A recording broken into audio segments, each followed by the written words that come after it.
16 milioni di tamponi.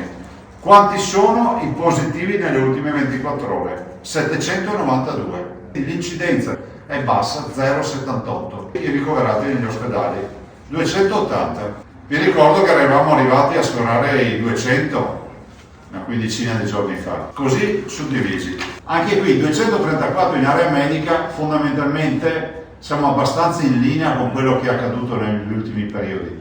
Ma è questo il dato. Vi ricordo una settimana fa noi avevamo 30 persone in terapia intensiva, oggi ne abbiamo 46, vuol dire più il 50%.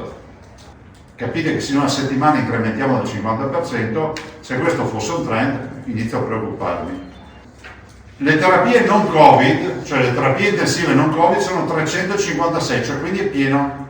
Cioè vuol dire che noi stiamo lavorando a pieno regime con tutto quello che è la chirurgia d'elezione, la programmazione, tutto quello che abbiamo anche dovuto purtroppo comprimere nelle attività chirurgiche ospedaliere. È vero che abbiamo 1000 posti di terapia intensiva, ma 356 ce li abbiamo già occupati per le robe nostre.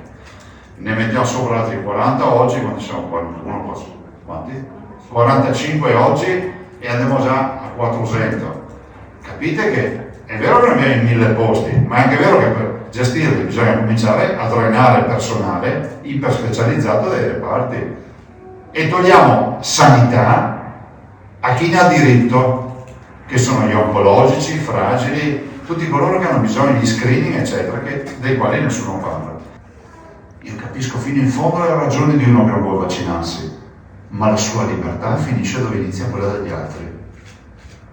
Quindi oggi la libertà che viviamo, perché è innegabile che facciamo la vita di prima, solo che abbiamo la mascherina, perché questo è il dato palpabile, la facciamo perché comunque il vaccino ha creato una coltre che tutela tutta la comunità. Allora, nelle ultime 2 settimane, dal 18 ottobre al 31 ottobre, con il nostro ufficio studi epidemiologici abbiamo fatto fare uno studio. Allora, i non vaccinati che si sono infettati sono 175,8 su 100.000 abitanti.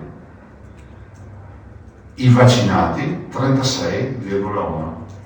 Cosa vuol dire? Vuol dire che solo per un conto della spesa della signora Maria, essere non vaccinato in questi ultimi 15 giorni ha significato quasi 6 volte in più la percentuale di infezione. È vero che il vaccino ha anche un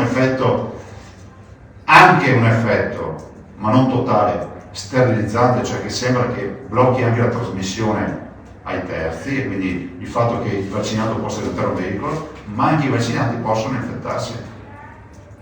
E quindi noi abbiamo l'obbligo ancora di non dismettere le mascherine, di capire che se andiamo alle varie feste in giro per le piazze, se c'è assembramento la mascherina va portata bene, cioè non è che qua funziona che finché l'infezione pende, rende, perché facciamo comunicazione, facciamo spese, abbiamo le case farmaceutiche, no, guardate, noi qua ci siamo rovinati la vita in 20 mesi, come ve la siete rovinati voi, e peggio ancora chi ha avuto persa la vita, o peggio ancora, insomma, tutte le famiglie che hanno sofferto, insomma, con i morti, queste robe.